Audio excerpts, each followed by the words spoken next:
લોકસભાની ચૂંટણીને લઈને રાજ્યની 26 બેઠકો પર આજે તમામ ઉમેદવારોનું ચિત્ર સ્પષ્ટ થયું છે, જેમાં ભાજપ અને ઇન્ડિયા ગઠબંધન વચ્ચે સીધો જંગ જોવા મળી રહ્યો છે.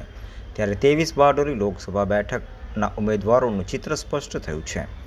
બારડોલી બેઠક પર ભાજપ, કોંગ્રેસ સહિત બહુજન સમાજ પાર્ટી એમ 3 પક્ષો ચૂંટણીના મેદાને જોવા મળશે, જેમાં ભાજપમાંથી પ્રભુભાઈ વસાવા, ઇન્ડિયન કોંગ્રેસમાંથી સિદ્ધાર્થ ચૌધરી અને બહુજન સમાજ પાર્ટીમાંથી રેખાબેન ચૌધરી બારડોલી લોકસભા બેઠક પરથી ચૂંટણી લડશે. જે બાબતે તાપી જિલ્લા ચૂંટણી અધિકારી અને જિલ્લા કલેક્ટર ડોક્ટર વિપિન ગર્ગે પ્રેસ કોન્ફરન્સ યોજી માહિતી આપી હતી. લોકસભા સામાન્ય ચૂંટણી 2024ના કામે બારડોલી સંસદીય મતવિસ્તારમાં કુલ 9 નોમિનેશન ફોર્મ 5 ઉમેદવારો દ્વારા રજૂ કરવામાં આવેલા હતા.